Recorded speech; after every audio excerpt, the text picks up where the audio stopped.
I'm Jim Quigley, and they're going to call it a Hard Foul podcast, brought to you by the Fan First Sports Network, bitch. Mike is on vacation this week. This is an emergency pod, a special pod, because the Celtics made a couple of transactions today that we're going to get into right now.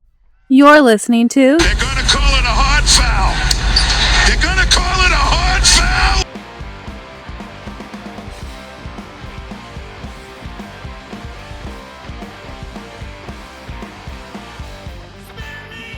All right, this is a kind of emergency pod of the Hard Foul podcast. Mike is away on vacation. Celtics make a couple interesting moves, not ones that move the needle, though. If you have this team somewhere like I did, around 36, 35 wins, I think you probably still have them around 36, 35 wins after these moves today. So here's what went down. The Celtics traded George Niang to the Utah Jazz for undrafted free agent R.J. Lewis and 2 second-round picks. I'm sorry, no, the Celtics traded Niang and 2 second-round picks for undrafted free agent R.J. Lewis. So R.J. Lewis coming to the Celtics, to the Jazz, 2 second-round picks. George Niang, the Celtics also got a traded player exception of $8.1 million that they could use from now until a year from now. So, here's my issue with this move initially. It doesn't make you any better. This is clearly just a salary dump.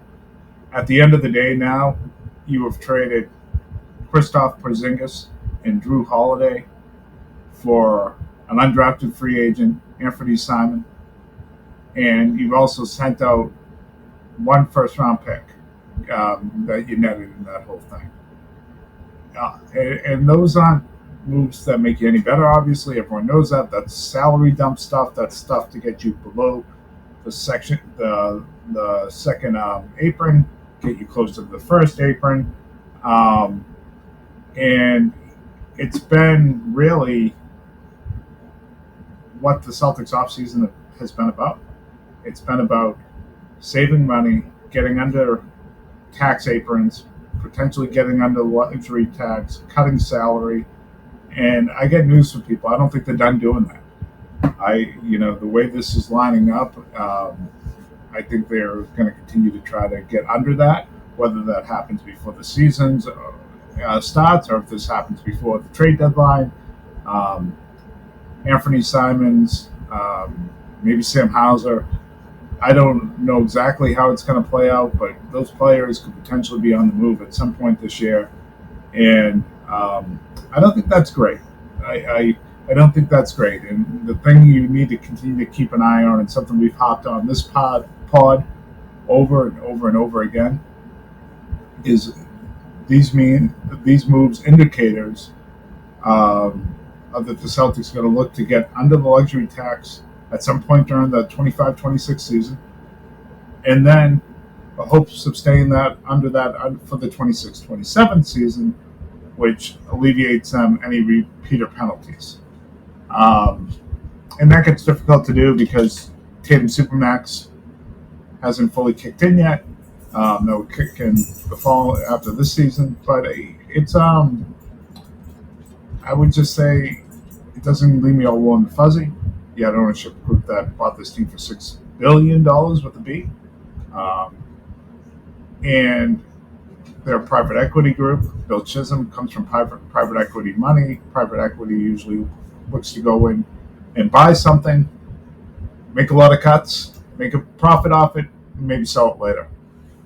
So I don't know if that's a plan here. I hope the idea is to keep this team long term. I do think Chisholm's a local guy, so that's probably the plan. And I think we should hold our powder or keep our powder dry until we know exactly what they're doing.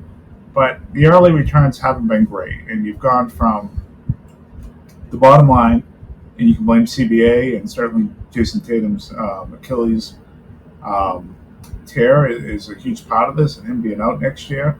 But you've gone from a team that was the championship favorite to a team that is going to be lucky to get in the play-in, and not quite bad enough to be a real bust, to be a real lottery team right now. There's still too much talent that's going to keep this team somewhat in contention for a playoff spot, a play-in. At the end of the day, I'm not so sure they're good enough for a playoff team. I think maybe because the East is so bad, they get into the play-in. But this is not a competitive basketball team that we've been accustomed to seeing here for really the last 15 to 20 years. Now the Celtics followed this up with another move, and they signed Chris Boucher, a really solid veteran out of Toronto. I'm sure a lot of you guys have already seen all the tweets by now that he's led them in blocks, steals, points, and a bunch of other categories, all time off the bench for the Raptors. He's part of that 2019 championship team, so he has that type of pedigree. I think he's a step up as a player from George Niang, just from a defensive standpoint where he can switch a little bit more. A little bit more athletic, not the shooter that Niang is.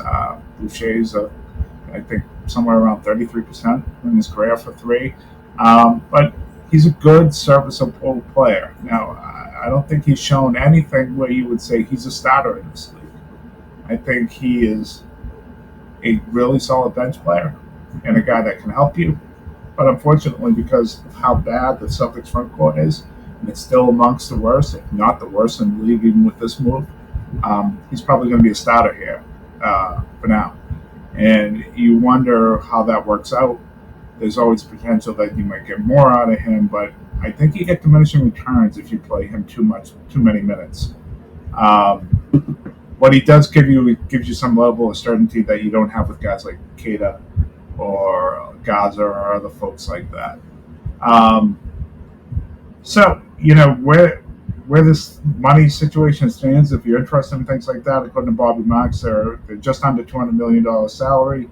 They're still about $4 million, exactly $4 million over the first apron. So they want to get.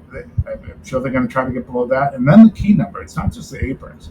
They want to get below the luxury tax threshold, which would be another $12 million that they need to cut, or a little bit. Under that, a little bit more than that, somewhere in that ballpark. And so, that's probably an Anthony Simon move throughout the season. That's probably a Sam Hauser move throughout the season. I'm not convinced that that's their goal, to get below the luxury tax, not just the first and second apron. So that's where we are. The roster reset on this thing is your front court now has Boucher, Keita, Tillman, Gaza, and that's about it, really. And it's not a great bench. It's not a deep bench.